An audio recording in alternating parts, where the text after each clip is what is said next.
Martin Luther King Jr. want to eat a hamburger beside a white man at a lunch counter. One of the lunch counter says no. Ask the question now. Go back to Godfather.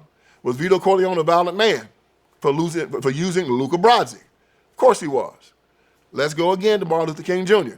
Wants to eat a hamburger beside this white man at a lunch counter owned by a white man.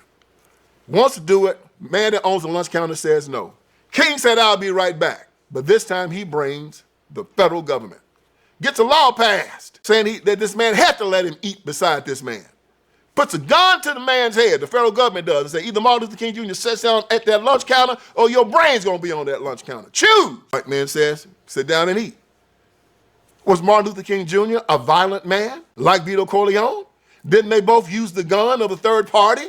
Yes, they did. Oh, y'all thought Dr. King was nonviolent.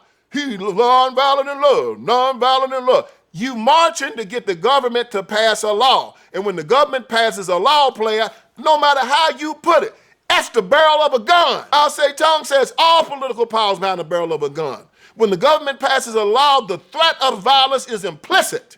You're gonna do what we say or we're gonna block you up. And if you resist, we're gonna blow your brains out.